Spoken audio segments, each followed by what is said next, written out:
Hello, you wonderful people, and welcome to another episode of Not Too Comic Book. This is being a show where we talk about TV shows that are adaptations of comic books. For today's episode, I'm going to talk about the latest episode of Loki. A lot of interesting things went down in this episode, so let's break it down. Well, first and foremost, obviously, at Renaissance Fair in 1985, we see some hunters showing up, and they end up getting taken out by Loki. The variant, which I think is kind of interesting, to the point that why the variant left that one in particular alive, well, we kind of get answers to that later on, but I guess it's because that particular one is a commanding officer, but obviously it's like, oh, let me use the enchantments and stuff like that, as Loki kind of points out later on. So, oh, that's interesting. It's very cowardly to do that, because I was about to say, like, he hasn't done that since Avengers, right, when he took control of the Professor, Stellan Skarsgård's character, and then Hawkeye. I think that's the last time he used it, because I don't think he ever used it in any subsequent thing, whether it's like Thor: The Dark World or Ragnarok. I don't think he ever used that, so just thought that was kind of interesting. But maybe that's also why, because like for him it's like, well, it didn't work in Avengers, so that's why he just completely gave up on using that. So he's kind of looking down on the other version of himself for doing that. But interestingly enough, we see it. I find it so crazy. We're seeing Loki sitting at a desk, and I think that's such a great thing about this episode, that it's just like, wow, for when you have Loki just doing like basically police work, and it's so weird to see that. But also, it's like seeing you just almost like basically having an office desk. I love the whole interactions between him and Miss Minute, which I'm like, yes, that means she's gonna be popping up a lot more. It's like more Tara Strong. Hell yes, I'm down for that. I don't know all the voices she's done, but I did look up like I think a little into her IMDb. She has done some Marvel voices. At different points, she's done Marvel voices, so I thought so. It's like there's no way this is the first time being connected to a Marvel property. But regardless, tangents and all that aside, I love the whole thing of like, right, we get an explanation of like, it is what I guess, and many people guessed, of like what the red line thing meant. It meant that the moment it hits that point, once the nexus point hits the red line, that timeline they can't reset it any longer. Now, what I thought was interesting is listening, the MCU crew did their review, or their discussion about the most recent episode, and like, I believe it was Bronze maybe that brought up an interesting point of like why that might specifically be. It might be like, because the thought is maybe once it reaches that point, it solidifies. It's like, because like time is so fluid for so much time, but maybe once it hits the red point, it solidifies and there's no changing at that point.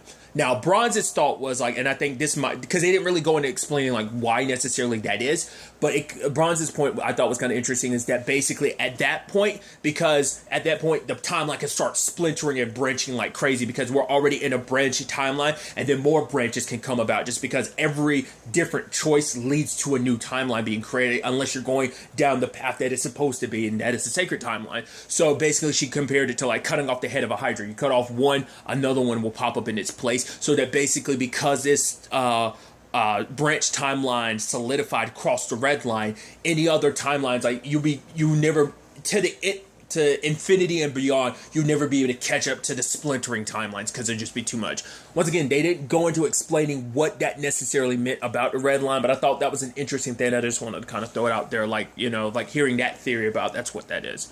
So, I mean, I'm curious which one it is, whether it is like, oh, too many spread them timelines after that, like it splinters out too much, or is it just it solidifies and it no longer being fluid makes it impossible to kind of change.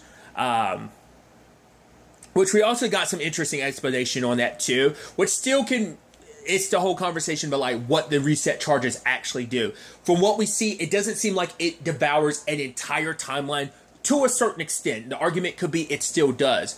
What I mean by that is, apparently it seems like within a certain radius, it deletes like the changes to a timeline. So the argument could be you're still deleting a newborn timeline anyway, so everything, all those changes and stuff like that gets reset and deleted. So who and what choices someone made to be down that branch timeline are immediately done, so that version of them no longer exists. So it's like you're killing that timeline, you're killing the people involved in that timeline.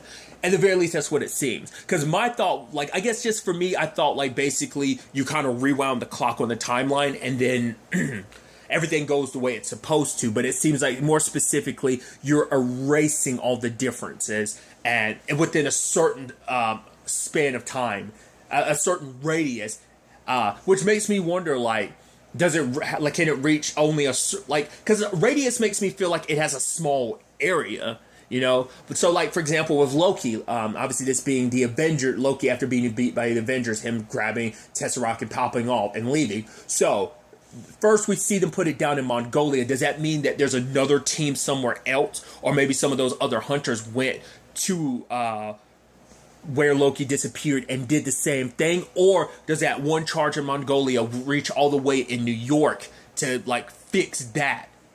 But also, because it's also, you have to think about, too, another contributing factor to this is the fact is you also have the Avengers doing their thing, too. So, I don't know. I'm getting too much in my own head about, like, what that necessarily could mean.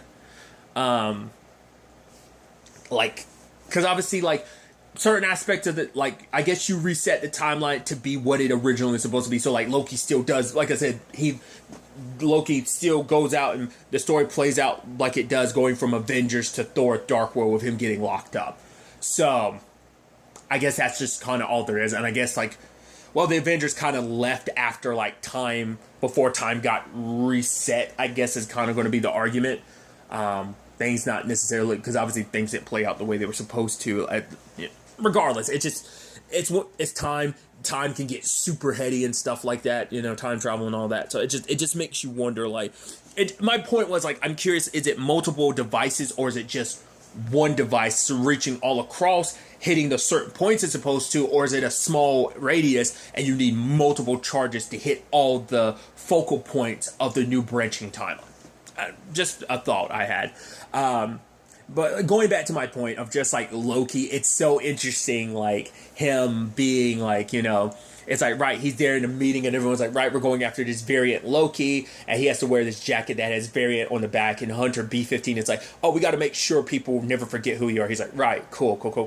But obviously it's also learning the knowledge of, like, oh, like, yeah, we've crossed paths with so many other Lokis. It was like, okay, so I mean, it makes sense. This Loki wouldn't be this Loki, nor the Loki, like the other variant Loki, nor this variant Loki are the first Lokis you've crossed paths with.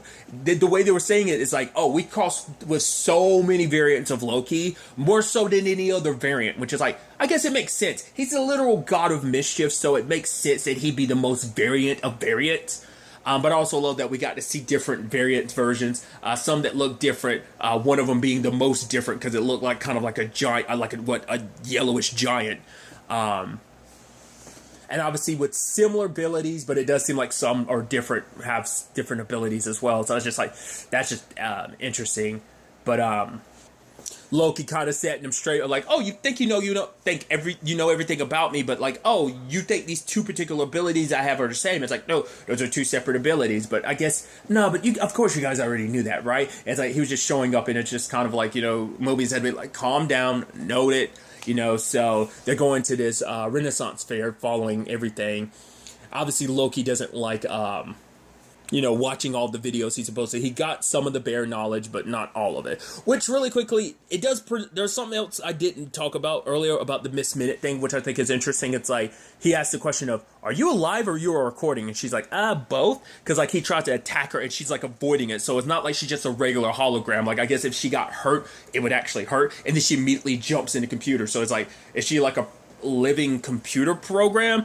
I guess that's also, like, maybe that's also supposed to be a little existential in an aspect of what is the past, present, and future when it comes to all of this, because time is kind of all happening all at once, and you just kind of jump in, like you're jumping into the pool, you just kind of jump in and jump out type of thing.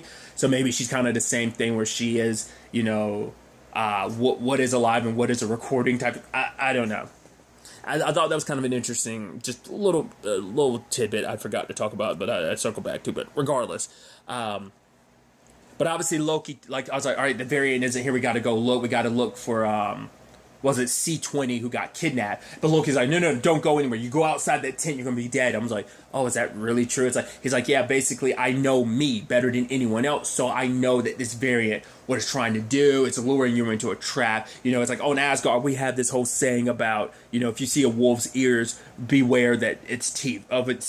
Essentially, be wary of your surroundings, which is, you know, it's interesting considering, like, my people as Guardians are gullible, and that's why I was able to kind of run circles around so many of them, because my teeth are sharp, my ears are sharper, so it's like, right, we gotta be prepared for this, like it could strike, but he's also like, I gotta make some assurances that when this is all said and done, I don't get immediately deleted after I've done the job I'm supposed to do. And I love Mobius is thinking about it for a second, and he's like, honestly, you almost got me there for a second. Your ears are sharp, mine are sharper, or like my ears are pretty sharp too, or something like that.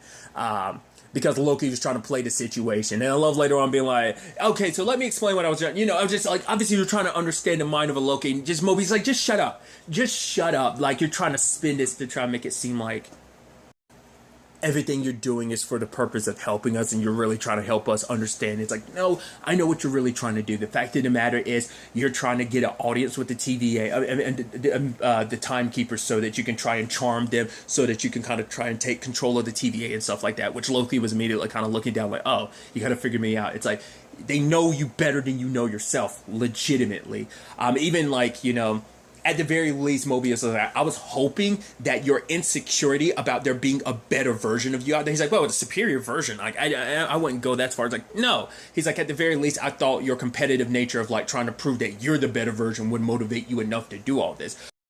Because Mobius kind of got chewed out a little bit by the judge, because the judge was like, yeah, everything that kind of went down, and that was kind of a bust on that mission. So it's like the timekeepers are, and I thought what's so interesting is like this particular case is so important to them, because she's like, because Mobius talks about the fact is, oh, I've never actually met the timekeeper, so it seems like the judge seems like she's the only one that interacts with them, and it's like they've got their eyes glued to this situation, because for them it's like this case is so important that it's like, I guess they never take this much notice. They kind of leave it to everyone else to handle the day by day, but it's like, now this one's so important, maybe because they know what's coming on some level. That's why they've got their ears to the ground when it comes to this particular case. But the judge is giving Mobius and Loki like one more shot, because yes, I get it, like, but it's also like, why do you trust in this variant so much? It's like, I don't really trust him, but he believes in himself enough for the both of us, so I think that kind of works out. But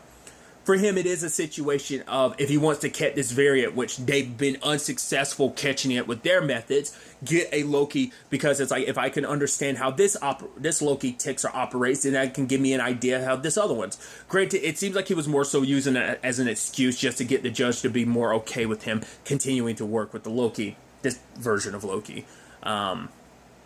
Obviously, him having to do paperwork, like I said, it's almost like a cop show in that regard. I think that's so fascinating. He has to sit at the desk. I love the whole thing of like, oh, he wants some information on like, the timekeepers. It's like, yeah, that's classified.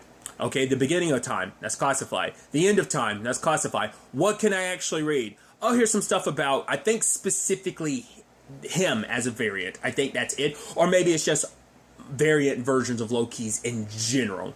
I don't know.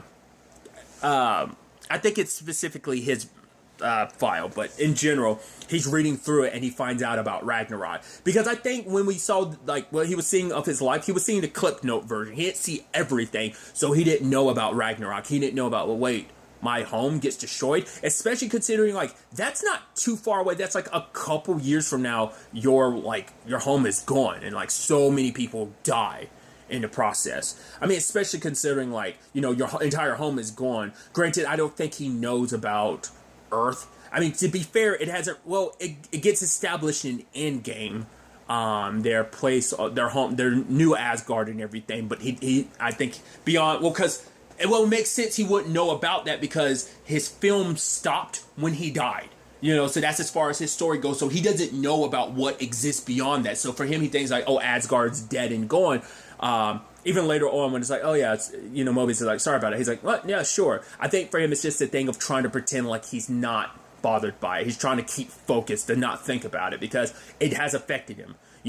Finding out about his mom affected him. Finding out about, like, oh, my dad affected him. Finding out him and his brother, like, oh wow, we were on good terms, like, despite everything. It's like, oh wow, oh, I died. Oh, that's the end of my story. That's all there is to it. Like, this is my destination. There's no changing it.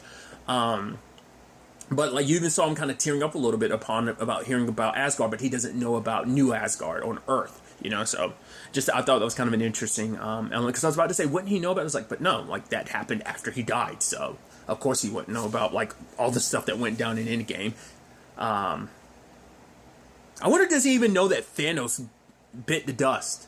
I wonder, does he even know that? I mean, that is past where his story ends. So you kind of like Thanos got his comeuppance in more ways than one, because both versions of him died. The one that you're a little more familiar with, the one you worked with, and then there's the one that actually killed you. That like they're both dead. So I don't know. Which also begs the question. That means that you also have to think about it. That timeline ended up getting reset too, because that 2014 Thanos is the one that popped up in Endgame. Like his timeline had have gotten reset. So just something interesting to think about. Because like I said, it gets wonky too because the Avengers were involved in that. So it's like, how do you reset certain aspects of that without kind of undoing what they did? But maybe you undo what they did after the fact. Because it is something Mobius talks about, where it's like, because Loki was like, why don't we go back before the go back before the variant killed, and then it's like, we can't. Like basically when the time flow was so fluid like that, on the verge of like, you know, a nexus point and stuff like that, it makes it impossible to like go to like a past or present of that timeline. You can only go to its present, which is where the nexus point is being created. Like the nexus point is being born and a new timeline is being created. That's the only present they can go to, which is, I thought that's interesting. I guess it's almost like you don't have, like, you basically lose the coordinates for the timeline, so the only place you can hit is the obvious nexus point, which is like, you know, it's the only point in that time you're aware of. Maybe that's the justification for it. I just thought it was an interesting detail. Loki ended up finding out something interesting, because upon looking at Ragnarok, and it's like, right, there's zero presence of a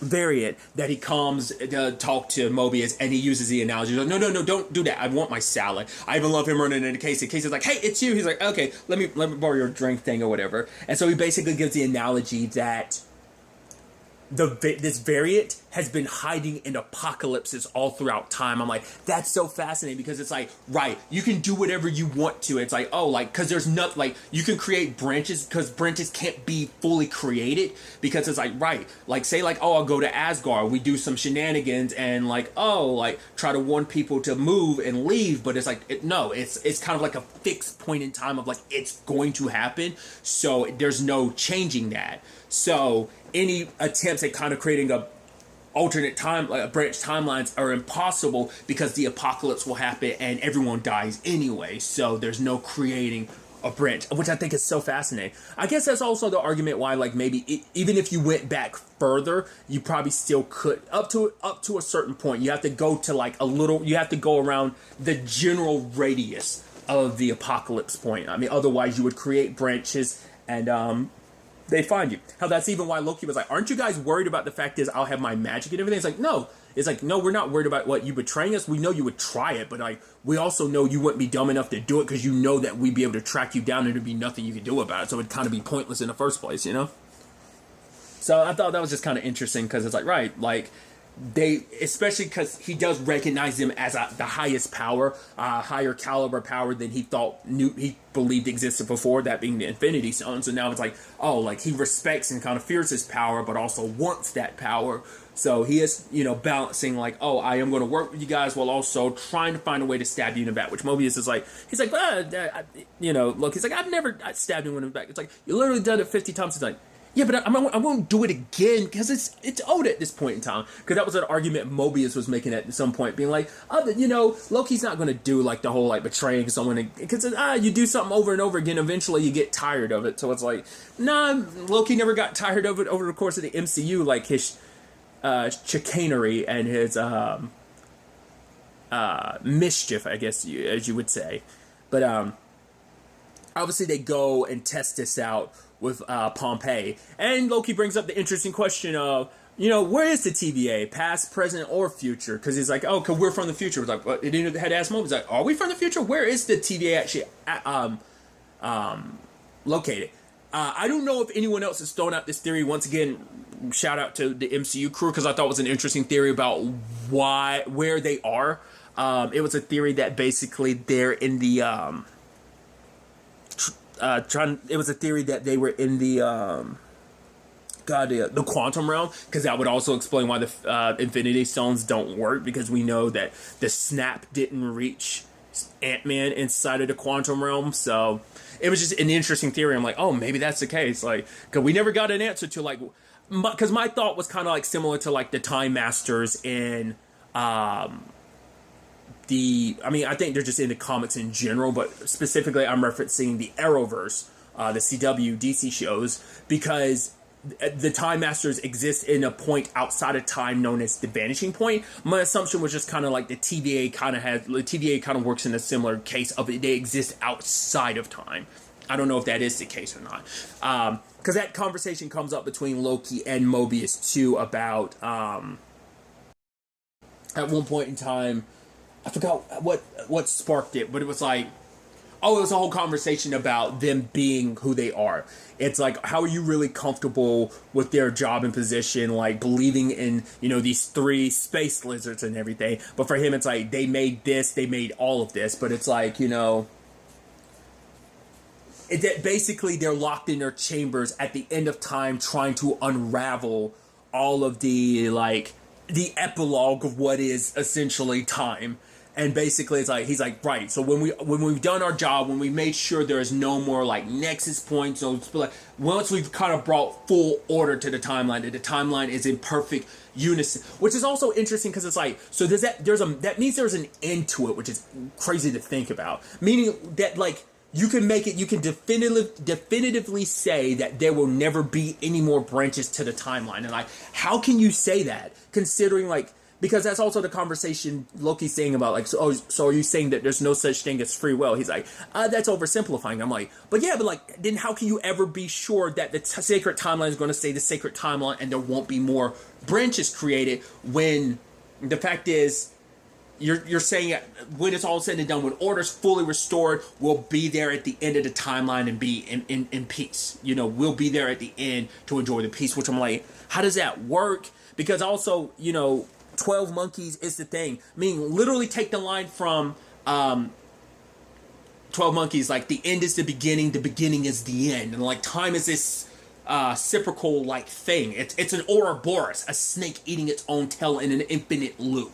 You know, what is you know, when a snake is eating its own tail, what is necessarily the end and what is the beginning? I mean, that also fits with, like, even in, like, Norse mythology, because the whole Jormungand thing, the world serpent, and it's like, I don't know. That's what I'm like, how can you ever really be truly, like, how could it ever just be set like that? I don't know. I'm going on a huge tangent, but that was just something going through my mind. I'm like, that's so fascinating.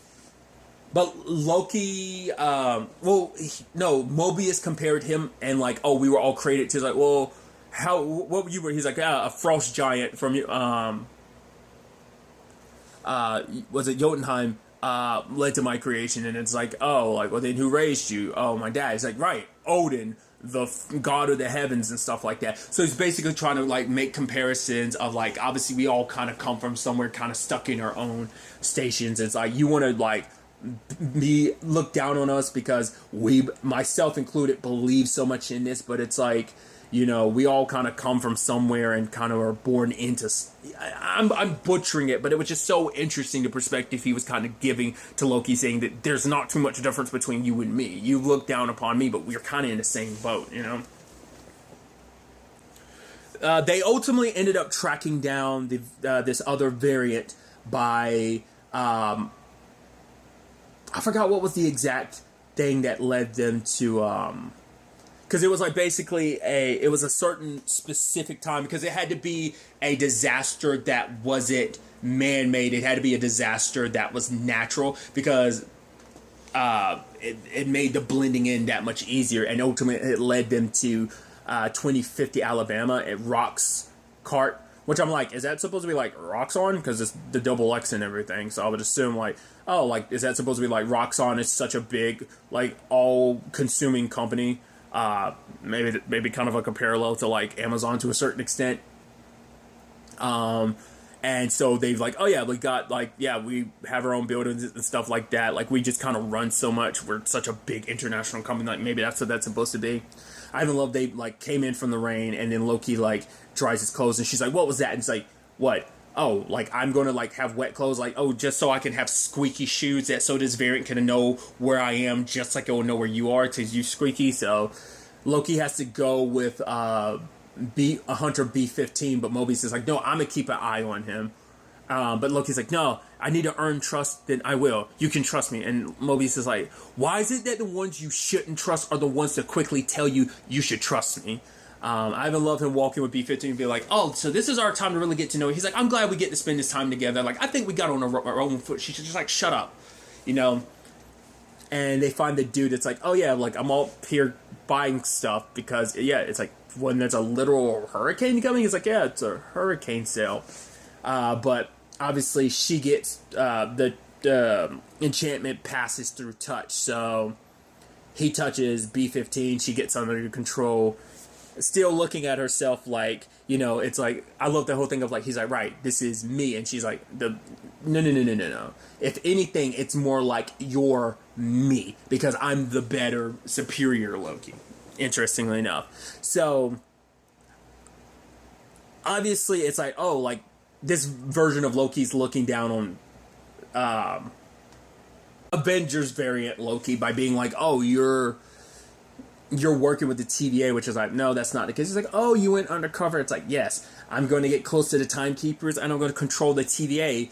But this version of Loki's like, oh, I don't want that. Which I'm like, why is that? Like, because we don't know what this Loki's circumstances are that made them. Well, let's skip to it. We find out that it's Lady Loki, which was kind of like a running theory for a lot of people that that's who this variant was. That they kept it at the away from like getting too close of a look to kind of hide the fact is they didn't want you to see that it was kind of like a maybe like a smaller framed figure, so that might have given it away. That it, like they try to hide that because they don't want you to know that, like want to kind of surprise you with it potentially being Lady Loki. I was actually wondering whether or not she'd kind of reveal herself or not. So like her revealing herself at the end of the episode, I'm like, oh, that's pretty dope. Because I think some people were wondering like if that's where this series was going to go in the regards of like Loki, this version, like this Avengers variant Loki was going to become Lady Loki and kind of stay like that. But it's like, no, like his adversary is this version of Loki, but it's like, is Lady Loki, but it's like, why? You know, because we also see like how because Loki can shapeshift, so it makes you wonder, is it just like, is Loki, this variant of Loki just like became a lady and just decided to stay a lady, or was Loki from whatever timeline she's originally from, was she always Lady Loki? Questions like that I'm curious about. I guess when you're like a god and just like you're like that, just it's kind of like it's whatever. It's just kind of like, oh, I can be whatever I want to be type of thing. I think like in more ways than one, not just like when it comes to your own gender. Like obviously you can be anyone you want to be too. Like so like I think like I mean once again it kind of plays into the whole identity thing of like who are you. What's the real you when there's like so many variations of you? Like who could ever be the real Loki? We're all the real Loki in our own perspectives, in our own situations, you know? Us being different versions doesn't make us any less of a Loki, but I mean, and maybe to Lady Loki, he's just a little, you know, it's like, but it's also like that, because I even love at one point in time, he's just kind of like, oh, is this what Thor had to deal with all the time? Like, man, I can be a lot to deal with. Like, even him kind of getting annoyed by himself. But the fact is that she doesn't want to control the TVA. It seems like she downright wants to destroy it. And I wonder, is it because, much like Avengers variant Loki, maybe Lady Loki knows what her future holds, and it's like, wait, my free will has been taken from me. I've lost so much, and it's because, and this is supposed to be the right timeline. My life wasn't the right timeline. My life wasn't the right Loki. That's got to be another thing to piss you off of like, well, I'm not the right Loki. Like, my life meant nothing because my life is supposed to disappear because I didn't make the choices that are supposed to fit the sacred timeline. Which, so I think that's going to be the point of like, right, rather than fighting against me and trying to do your own thing, he's like, yeah, I could make you my lieutenant. It's like, no, we should be joining forces together because we should be trying to dismantle this whole thing. Because it seems like ultimately her plan is to like, what she learned from C20, because, and I brought up the whole fact of like her being a higher commander amongst the hunters. I guess she's one of the few people that would be out and about in the field, you know, Minuteman wise, that would know where the where exactly and everything the timekeepers are at. So I don't know if that's privileged information that not everyone has, or maybe some people do. I don't know. But Lady Loki like activated all those charges all at once and kind of dropped them in that at I was under the impression like, oh, she's dropping them where the timekeepers are, but maybe it was like whatever it necessarily that she did, because it made it seem like she dropped them where the timekeepers were, but maybe it's like she spread them across the entire like sacred timeline and ended up creating so many branches at once that it's like, oh, if they don't jump on this immediately, we've got our multiverse kind of building out right there. But then maybe it's like, maybe there's, like I said, it seemed like it was like all kind of going to one place. I guess if they all go off at once towards the timekeepers, then it's impossible for them to stop. But like I said, it seemed like it was more so like scattered across time. But whatever the case may be, our Loki follows Lady Loki. Mobius is trying to stop him from doing it, but he does. Whether he ends up ultimately playing Lady Loki because it's like, right, I'm gonna use you as a means to end to get what I want, or whether there's a thing of like, legitimately I believe in what you believe in, who knows. We'll ultimately have to wait and see.